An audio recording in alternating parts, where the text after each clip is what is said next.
नमस्कार। प्रभु राम के व्यक्तित्व और जीवन को समझने के इस प्रयास में आपका स्वागत है। यह वार्तालाप श्रृंखला राम को जानने, समझने और मन में बसाने के लिए है। इसमें मैं योगिता पंत अपने मार्गदर्शक एवं गुरु अनिल चावला जी के सम्मुख कुछ जिज्ञासाएं प्रकट करती हूँ और वे समाधान करते हैं। आइए इस वार्तालाप का आनंद लें। बहुत बहुत स्वागत है आपका। नमस्कार। अनिल जी, अब तक हम धर्म के बारे में चर्चा करते हुए आए हैं। हमने देखा कि विभिन्न परिस्थितियों में राम जी ने अपना धर्म निभाया, लक्ष्मण ने अपना धर्म निभाया, भरत ने, शत्रुघ्न ने, और अगर हम माता कैकेयी की नज़र से देखें तो उन्होंने भी एक तरफ से अपना धर्म निभाया। तो अभी एक थोड़ी-सी धर्म संकट टाइप का है कि कहते हैं कि सबने अपना-अपना धर्म निभाया, पर कैकेयी को विरोध का सामना करना पड़ा। तो ऐसी परिस्थिति जब आती है इंसान के पास, तो उसका सही धर्म क्या है, वो कैसे पता चलेगा? इंसान कैसे निर्णय ले कि ये मेरा सही धर्म है, ये नहीं है? बहुत गूढ़ प्रश्न पूछा है तुमने, और शायद पूरी वाल्मीकि रामायण का सार तुमने आज मेरे से पूछ लिया। जीवन में यदि व्यक्ति यह समझ जाए कि हर परिस्थिति में मेरा धर्म क्या है, तो वो ज्ञानी है। इस प्रश्न को समझने के लिए पहले हम समझें कि हमें किन स्रोतों से जानकारी मिल सकती है। हमेशा एक स्रोत है जो बुद्धिमान लोग हैं, जो धर्म की ज्ञाता हैं, जिन्हें हम ऋषि कह सकते हैं, जो समझते हैं। उनके मार्गदर्शन का हमें लाभ लेना चाहिए। और चाहे राम हो, चाहे महाराज दशरथ हो, चाहे कोई और, सदा उनसे सलाह लेते थे और तदनुसार कार्य भी करते थे। लेकिन यद्यपि ये नियम सही है कि हमें उनका सलाह लेनी चाहिए, उनके मार्गदर्शन का लाभ लेना चाहिए, लेकिन कभी कभी ऐसा हो सकता है कि ऋषि भी गलती कर दे, या ऋषि भी इंसान है। कभी उनकी भावनाएं आ सकती हैं बीच में, उनका सोचने का नजरिया अलग हो सकता है। जैसे हम अभी तक के प्रकरणों में देखें, महर्षि वशिष्ठ, उनसे ज्यादा ज्ञानी तो कोई हो नहीं सकता। उन्होंने कभी राम को नहीं कहा कि तुम वन में जाओ। वो तो चाहते थे कि भरत की जगह हम सीता का राज्याभिषेक कर देंगे, राम को भी जाने की आवश्यकता नहीं है। और राम ने कहा नहीं, मैं तो जाऊंगा। यानी गुरु वशिष्ठ के मत से अलग विचार राम ने रखा। फिर हम भरत को देखें, पिछले ही प्रकरण में ये बात आई थी कि गुरु वशिष्ठ ने राज्यसभा बुलाई थी और लगभग कह सकते हैं कि भरत को आदेश दिया था कि अपना राज्याभिषेक करा लो, और भरत ने कहा था नहीं, मैं राज्याभिषेक नहीं कराऊंगा, मैं तो वन में जाऊंगा और राम को लेके आऊंगा। यानी ऋषि के मत के विरुद्ध जाने का निर्णय एक टाइम आया, समय आया जबकि राम ने भी लिया, भरत ने भी लिया। तो कभी ऋषि से भी अपने को अलग जाना पड़ सकता है। दूसरा स्रोत जो कि पता करने का होता है वो होता है पुस्तक, शास्त्र। शास्त्रों में जो लिखा है हम तदानुसार करें तो हम साधारणतः सही रहें। ठीक बात है, शास्त्र का मार्गदर्शन हमें लेना चाहिए, लेना ही चाहिए। लेकिन कभी कभी हो सकता है शास्त्र भी गलत हो, कभी शास्त्र को समझने में भूल हो सकती है। हमारे देश में तो परिस्थितियां ऐसी रही हैं कि अनेक पुस्तकालय जला दिए गए। आज शास्त्र कैसे उपलब्ध हैं, कैसे नहीं है, ये भी हमें नहीं मालूम। और शास्त्रों में भी दो शास्त्रों के बीच में विरोधाभास हो सकता है। आजकल लोग बहुत बात करते हैं कि सब मनुस्मृति में लिखा है कि जातिवाद ऐसा है। मैंने जहां तक मनुस्मृति पढ़ी है उसमें नहीं है। उसमें जातिवाद है ही नहीं, उसमें वर्ण व्यवस्था की बात है, वो अलग बात है। लेकिन सोचने का तरीका मनुस्मृति को लेके एक चला चला और लोगों ने उसके ऊपर शूद्रों के साथ ऐसा व्यवहार, ये तरह तरह का अत्याचार, बहुत कुछ गलत किया। तो शास्त्र को समझने के तरीके में गलती हो सकती है और दो शास्त्रों के बीच में विरोधाभास भी हो सकता है। तो ना तो ऋषि सदा सत्य है, ना शास्त्र सदा सत्य है, तो फिर सदा सत्य है कौन? अब यहां हिंदू धर्म की एक बहुत विशेष बात आती है। हिंदू धर्म ये कहता है कि हर एक व्यक्ति के हृदय में एक ऋषि का वास है। तुम्हारे हृदय में एक ऋषि का वास है। वो ऋषि बहुत सी अन्य चीजों से ढक जाता है।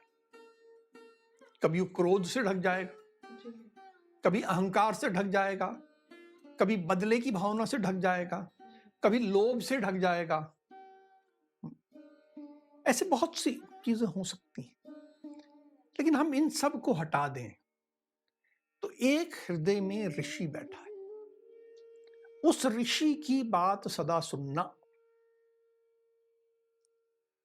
हिंदू धर्म का मूल आधार ना कोई ऋषि है, ना कोई ऐसा व्यक्ति है जिसने हिंदू धर्म को प्रारंभ किया। हिंदू धर्म राम के आने के पहले भी था, कृष्ण के पहले भी था। राम और कृष्ण ने केवल हिंदू धर्म का पालन किया। उन्होंने अपने आप धर्म नहीं प्रतिपादित किया।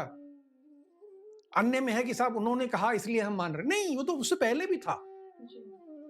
तो ये सदा चले आने वाली रीत है। कोई एक व्यक्ति ने चालू कर दिया और आगे चल गया, ऐसा नहीं। ना तो कोई व्यक्ति, ना कोई ऋषि, ना कोई शास्त्र। जो सदा सही होगा, जिसका सदा हमें पालन करना है, वो मन का बैठा ऋषि है, जिसे अंग्रेजी में कहा गया कॉन्शियंस। आपकी इनर कॉन्शियंस को फॉलो करो। और वो इनर कॉन्शियंस जो है, जो आप बिल्कुल अंतरात्मा की आवाज है, वो अंतरात्मा की आवाज से किन किन को हटा देना है? अहंकार, क्रोध, लोभ, महत्वाकांक्षा, ये सब को हटा के, और अगर भाव कहीं रखना है तो वो जगत के कल्याण का भाव है, कि सबका कल्याण।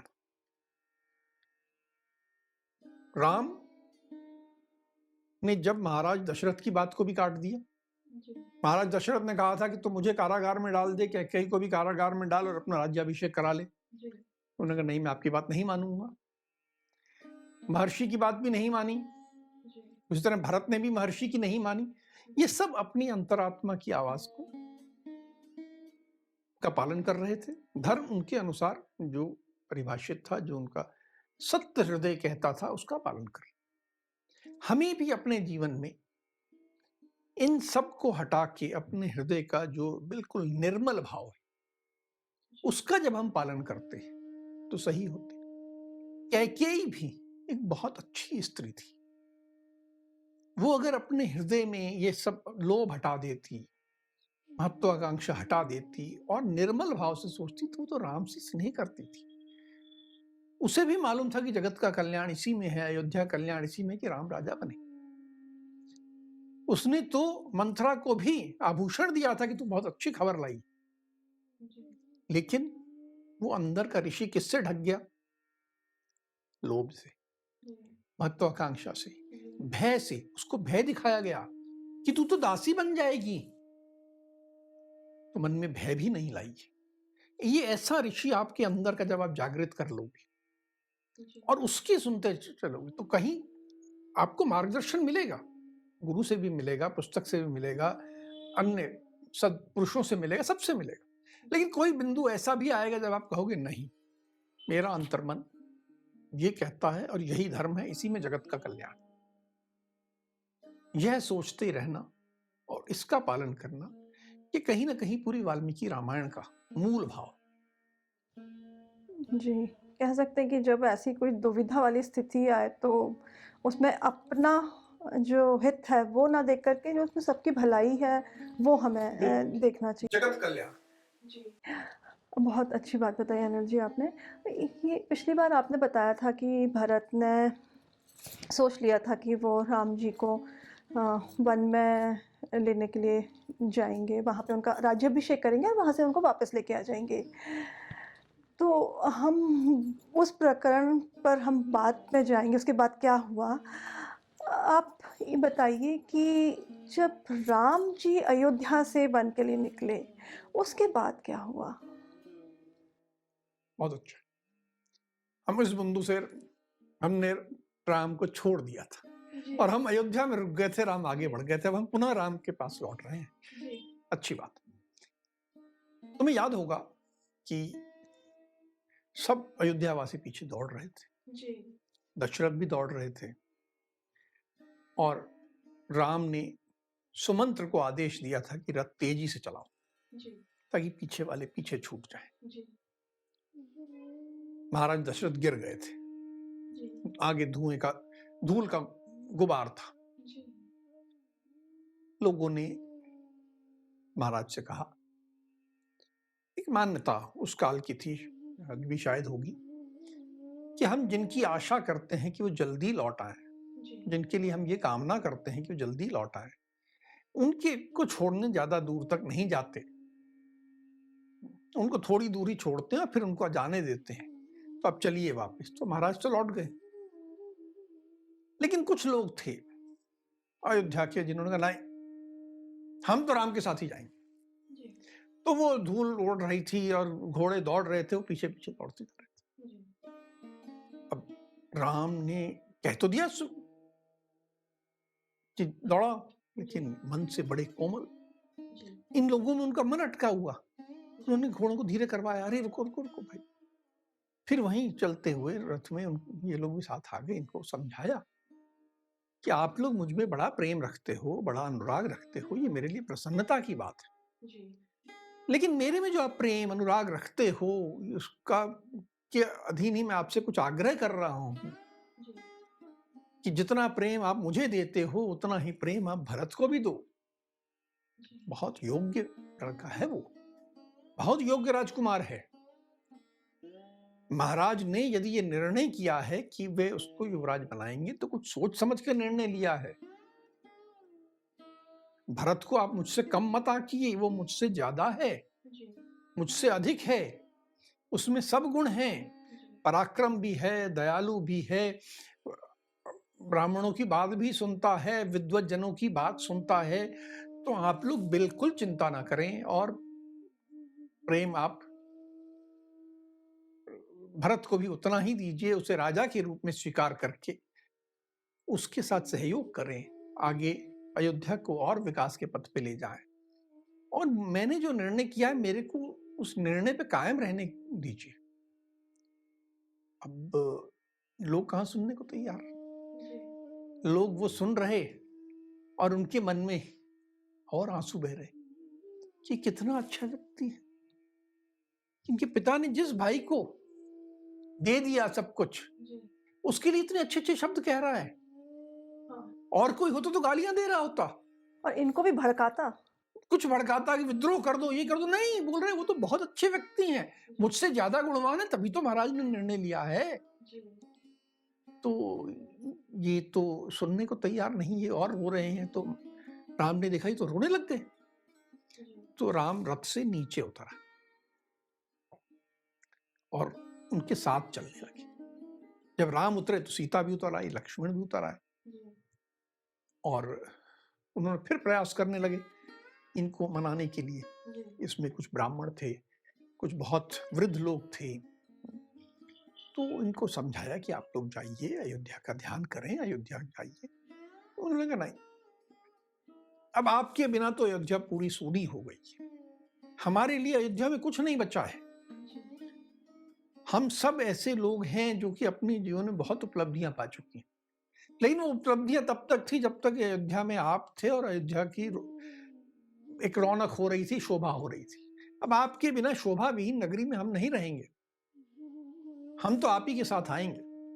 या तो आप चलो जी, या तो हम आपके साथ आएंगे।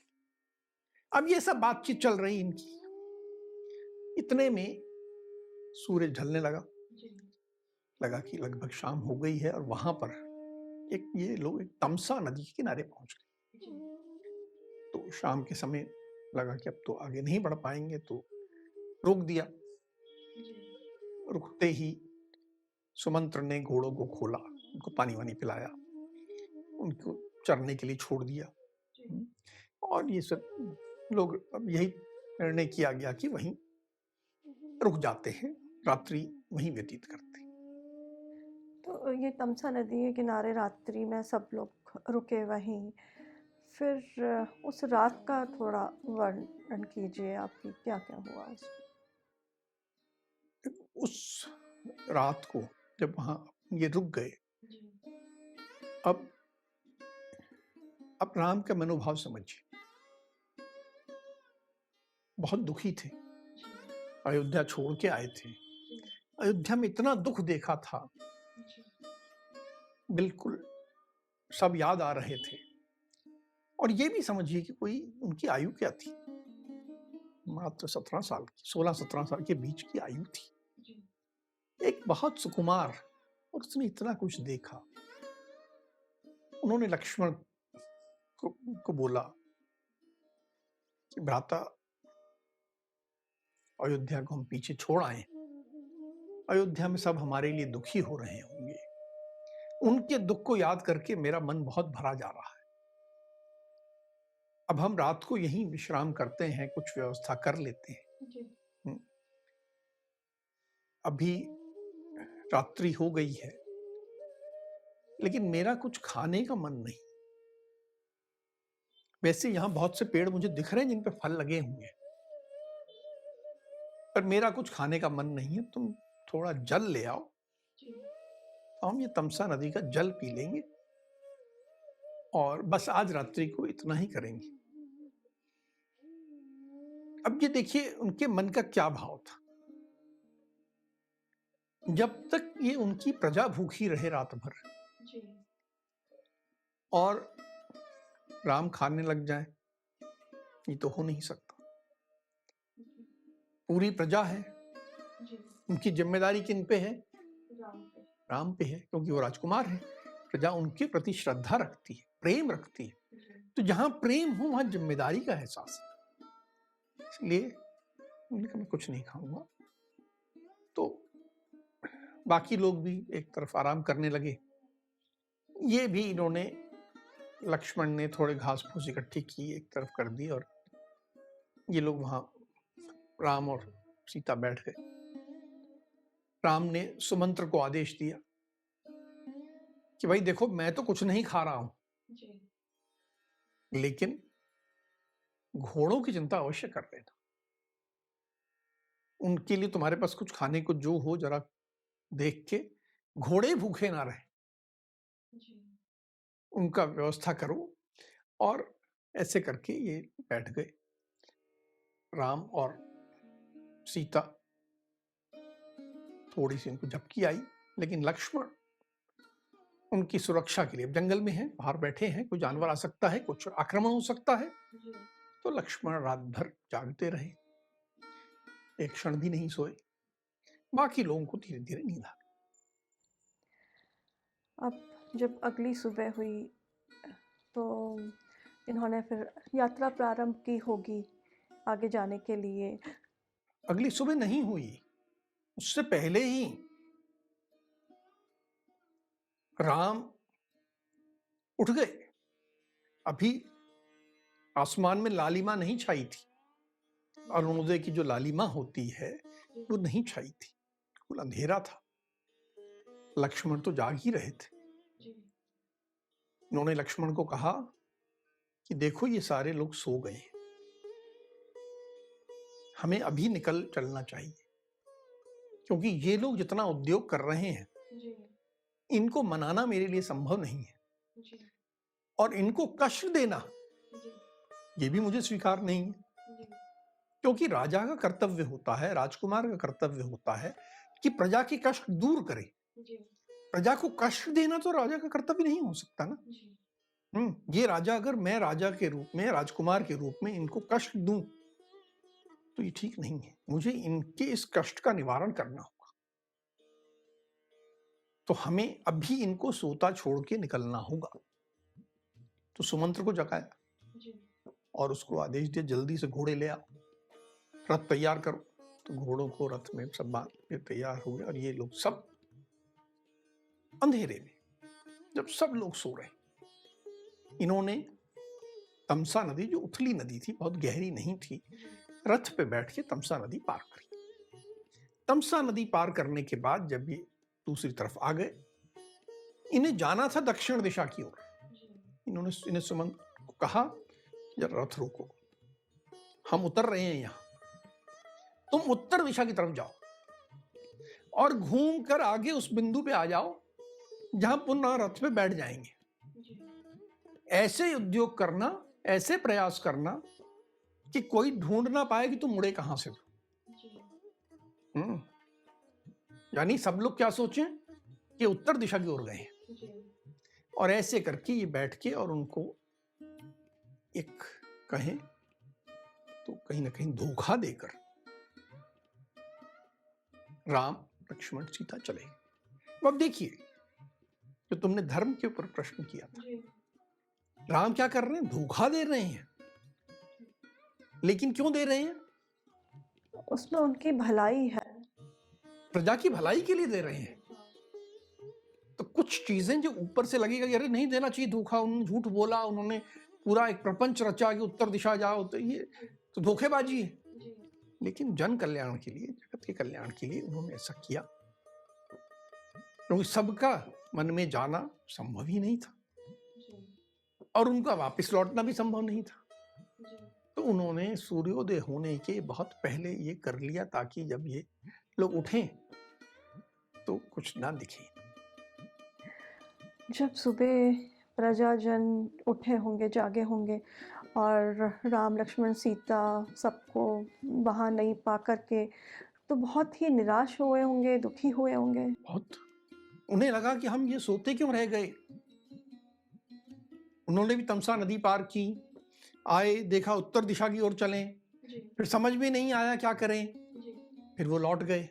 जब अयोध्या लौटे तो सब लोग ने देखा कि अरे ये जो गए थे साथ लौट आए हैं।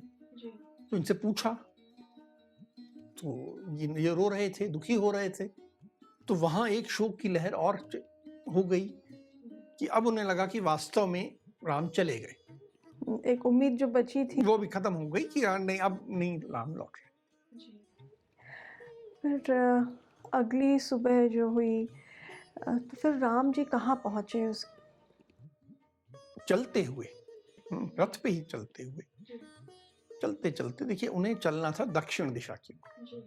दक्षिण दिशा में गंगा नदी के तट पे पहुंच गए। लगभग संध्या काल होने लगा था। तो वहां पहुंच के एक बड़ा वृक्ष दिखा, उसके किनारे राम ने कहा हम यहीं रात गुजारते हैं। और वहां वो सब रथ को रोक दिया गया।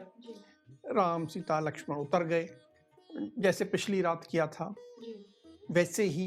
अब उन्होंने कुछ घास फूस इकट्ठी की, बैठने का इंतजाम किया। लेकिन जो गंगा किनारे का इलाका था, वहां जो राज्य था वो एक निषाद राज का था, जिसका नाम था गुह। हम गुह के राम से मिलन के प्रकरण को प्रकरण क्रमांक 1 में बहुत विस्तार से चर्चा कर चुके। तो निषाद राज गुह को मालूम पड़ा, तुरंत आ गया। मित्र था, मित्रतावश आया था कि ये लीजिए, वो बड़ा खाने की सामग्री लाया, सब लाया। और उन्होंने कहा कि साहब ये शैया हैं, आप आराम से सोइए, रात को ये खाने का सामग्री है, सब करिए। राम ने कहा भाई मैं ये सब स्वीकार जरूर करता हूँ, लेकिन अगर मुझे यही सब खाना हो तो फिर मैं अयोध्या से आता क्यों? यहाँ तो मैं वनवासी की तरह खाऊंगा, वनवासी की तरह रहूंगा।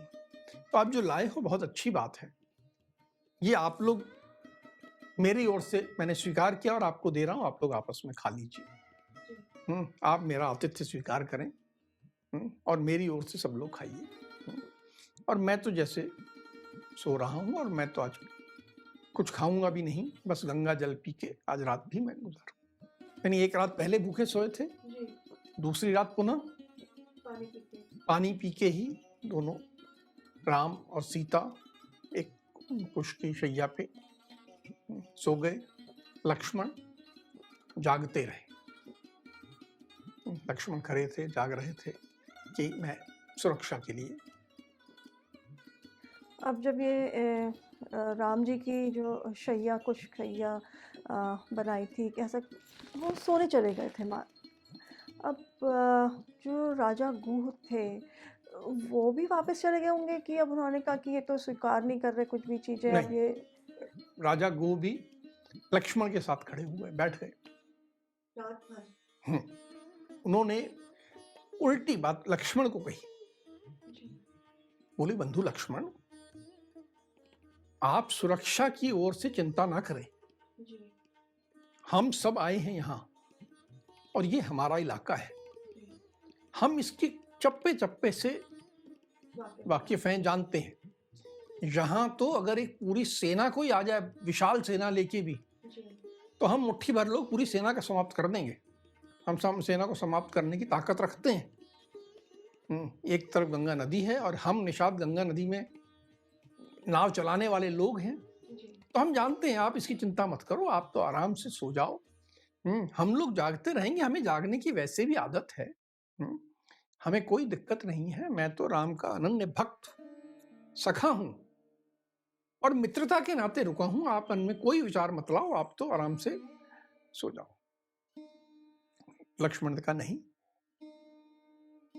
मैं नहीं सो सकता।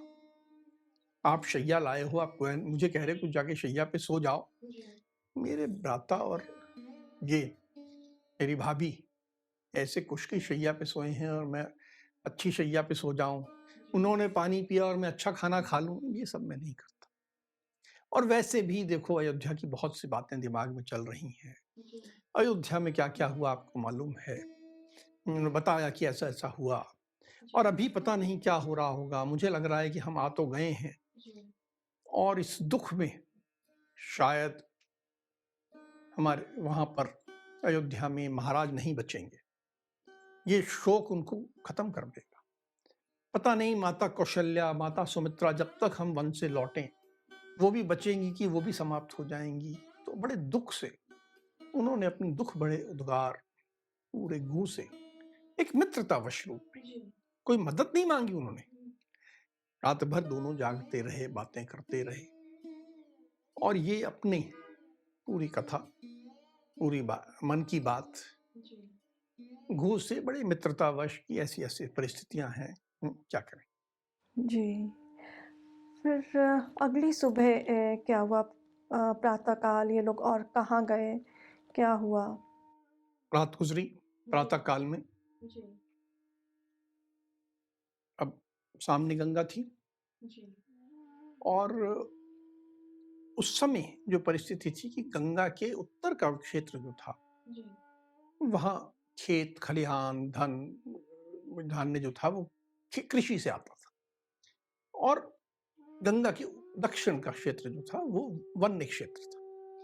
तो राम का विचार था कि हम गंगा पार करके जी दक्षिण की तरफ आएंगे।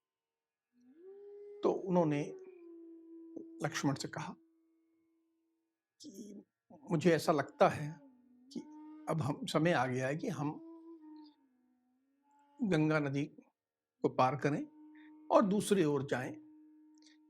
वन्य क्षेत्र यहाँ भी छोटे मोटे हैं जी लेकिन उनमें यहाँ पर बाकी लोगों को आना जाना बहुत है, जी अलग से वन नहीं है।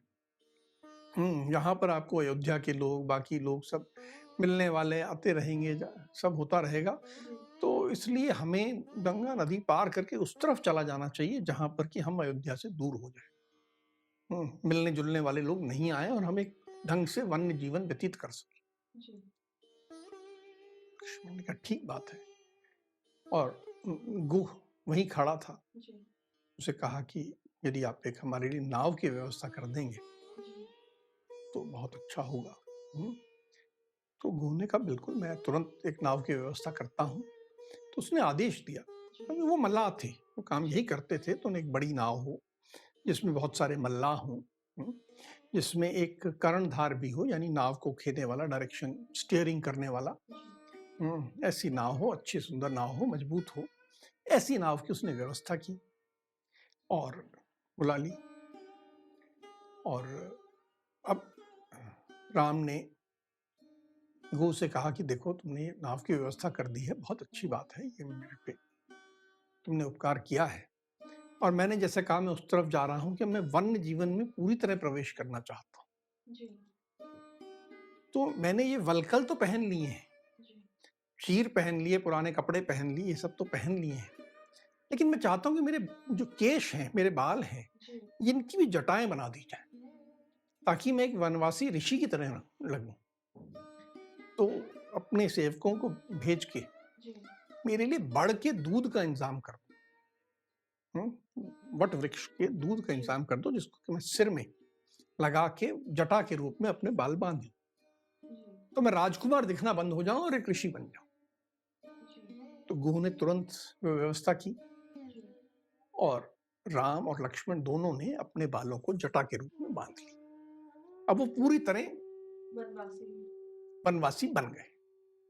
और अब उन्होंने गुह से कहा, कि गुह पूरा अपना सेवक सब लोगों को लेके आया था कि भाई, हमारा रथ में जो भी सामान है, धनुष है, बाण है, अन्य सामग्री है, ये नाव में रखवा दो और हम दूसरी ओर जाएं। जी। उन्होंने लक्ष्मण को भी कहा कि आप तुम सीता को बैठाओ। तो लक्ष्मण पहले नाव में चढ़ा, फिर सीता को सहारा देके नाव में बिठाया जी। और राम भी अब चलने को उद्यत हुए। तो सुमंत्र उनके साथ नहीं गए, वो भी तो वहाँ पे मौजूद थे। सुमंत्र वहां मौजूद थे। उन्होंने भी यही प्रश्न पूछा जी। कि राजकुमार, मेरे लिए क्या आदेश है? जी। मैं यहां तक तो जो आया हूं, वो तो महाराज दशरथ के आदेश से आया जी। हूं। अब आगे के लिए जी। आप मुझे ऐसे छोड़ के मत जाओ, मुझे भी साथ ले चलो। जी। और वो रोने लगा, कहने लगा कि मेरा सौभाग्य होगा यदि आप भी मुझे सेवा का मौका दो। जी। और जैसे मैं यहां तक लाया हूं, 14 वर्ष बाद मैं ऐसे ही रथ में बैठा के आपको यहां से ले जाऊंगा जी। और पूरा समय आपकी सेवा करूंगा। आप लोग तीनों हैं, साथ में एक सेवक को भी रख लो। जी। रोने लगा, बहुत जो फूट के रोने लगा। किसी तरह उसको चुप कराया, उसका मुंह धुलाया, सब हो गया। तो फिर राम ने उसको कहा, देखो, तुम जाओ और वहां महाराज का ध्यान करो। वहां पर हमारी माता है, कौशल्या है, कैकेयी है, सबका तुम्हें ध्यान करना है। तुम हमारे परिवार के निकटस्थ हो। जी। और फिर उन्होंने सबके लिए संदेश दिया, ऐसा करो। सुमंत्र फिर भी मानने को तैयार नहीं था। सुमंत्र ने कहा कि मैं कैसे मुंह से जाऊं? जाते ही पूरे अयोध्या में शोक की लहर दौड़ जाएगी। लोगों को उम्मीद है कि अभी वो रथ आएगा तो उसमें लौट आएंगे, जी। और मैं खाली रथ लेके जाऊं, ये मेरी क्षमता नहीं है। मैं ऐसे नहीं जा सकता। और जाके मैं माता कौशल्या को क्या कहूंगा? क्या मैं झूठ बोल दूं कि मैं उनको मामा के घर में छोड़ के आया हूं? मैं असत्य ऐसा नहीं बोल पाऊंगा। और जैसे मैं असत्य नहीं बोल पाऊंगा, वैसे अप्रिय बात भी नहीं बोल पाऊंगा कि जाके वन में छोड़ आया हूं। तो इसलिए आप तो मुझे इस धर्म संकट से बचा लो, आप तो मुझे अपने साथ ले जाओ। अब राम ने उन्हें कहा, नहीं, तुम समझो बात को, बहुत आवश्यक है कि तुम लौटो। जी। क्योंकि जब तुम लौटोगे, जाओगे, तभी माता कैकेयी को विश्वास होगा कि वास्तव में राम वन को चले गए हैं। उनके मन में जरूर ये आशंका होगी कि राम वन को नहीं जाएंगे, आसपास कहीं भटकते रहेंगे और मौका देख के कुछ अनिष्ट करेंगे, कुछ गड़बड़ करेंगे। और वो माता कैकेयी जो है, मेरे पिताजी को उलाने देती रहेंगी कि वो राम गया थोड़े ही वन में। वो तो तरह तरह की बातें बोलेंगी। इसलिए तुम्हारा जाना बहुत आवश्यक है, और ये तुम मेरा ही काम कर रहे हो, इसलिए मेरा आदेश है कि तुम वापस जाओ, अवश्य जाओ। जब उन्होंने ऐसा कहा तो सुमंत्र निरुत्तर हो गया। वो वहीं खड़ा रहा और जब तक देखता रहा नौका को जाते हुए, पर कुछ कर नहीं पाया। जब ये नौका चली तो अब सीता जी, उन्होंने, बाकी लोगों ने भी जी, गंगा को मैया माना जाता है, जी, उसकी आराधना की, जी, पूजा की, और जैसी महिलाओं की प्रकृति होती है, तुम ज्यादा अच्छा जानती हो मुझसे, कि मन्नत मान लेती है। जी, उन्होंने कहा, हे माते, हम अभी जा रहे हैं जी, और आशीर्वाद दो कि हम ऐसे ही सुखपूर्वक लौट आए, और जब लौटूंगी तो मैं आपकी पुनः आराधना करूंगी, और आपके, केवल आपकी ही नहीं करूंगी, आपके आसपास जितने तट पे देवता हैं जी, सबकी आराधना करूंगी, तो मुझे आशीष दो। इस प्रकार वे, उन्होंने गंगा नदी पार की, दूसरी ओर पहुंचे और उन्होंने अपना नया जीवन प्रारंभ किया। बहुत ही भावुक प्रसंग ये। अब जब गंगा अ, के तट पे पहुंच गए, उसके पश्चात क्या हुआ? अब एक नया जीवन प्रारंभ हो गया। जी, अभी तक राजकुमार थे, जी, अब जटाधारी ऋषि वेश में वन में रहने वाले थे। जी, पहुंचते ही नाव तो वापस चली गई। अब राम ने लक्ष्मण को कहा, जी, देखो अब हमें बहुत सुरक्षित और बहुत ध्यान से रहने की आवश्यकता है। ये वन है, जी, यहाँ कभी भी कुछ भी गड़बड़ हो सकती है, जी, इसलिए आगे से ये नियम रहेगा कि सबसे आगे तुम चलो, तुम्हारे पीछे सीता, और सबसे पीछे मैं चलूंगा, ताकि सुरक्षा की दृष्टि से ये ठीक रहेगा, ताकि सीता बीच में रहेगी और हम दोनों सुरक्षा करेंगे। अभी ध्यान से सुनो, जी, साधारणतः हम लोग क्या कहते हैं कि पति आगे चले पत्नी पीछे चले, जी, पर यहाँ राम इसका ठीक उल्टा कह रहे थे कि छोटा आगे, फिर पत्नी, और फिर पति। मुख्य भाव क्या है? सुरक्षा का है। सुरक्षा का है, और दूसरा एक जिम्मेदारी का है कि बड़े होने के नाते अपना फर्ज निभा। अपना फर्ज, अपना दायित्व का पालन करते हुए जी, इन्होंने ये चले। इसके बाद इन्होंने अब 2 रातों से भूखे थे। जी, अभी तक तो लोग साथ थे, उनकी चिंता थी, सब बहुत सी बातें थी। जी, अब तो खुद है थे, तो भोजन का इंतजाम करना था। यहाँ से उनके वनवास का जीवन शुरू हो गया वनवास था। का जीवन प्रारंभ हुआ था, तो भोजन का करना, तो इन्होंने शिकार किया, कंदमूल इकट्ठे किए, जी, ताकि जो 2 रात से भूखे थे, जी, तो शिकार से और कंदमूल से कुछ भोजन बन हो जाए, क्योंकि देखिए वहां ना उनके पास गेहूं थी, जी, है ना रोटी थी, जी, ना आटा था। अब तो सब कुछ एकत्र करना था ना, हम्म, तो सब कुछ एकत्र करके कुल मिला के उन्होंने भोजन किया, और एक नए जीवन की इस प्रकार की शुरुआत हुई। अनिल जी, आपने सही कहा कि यहाँ से राम जी का एक नया जीवन आरंभ हुआ। अब उनके वनवास के जीवन के बारे में हम और जानेंगे। आज की चर्चा को हम यहीं विराम दे देते हैं। अगली कड़ी में राम जी के जीवन से जुड़े कुछ अनछुए पहलुओं के साथ हम दोनों फिर उपस्थित होंगे। राम राम। राम राम।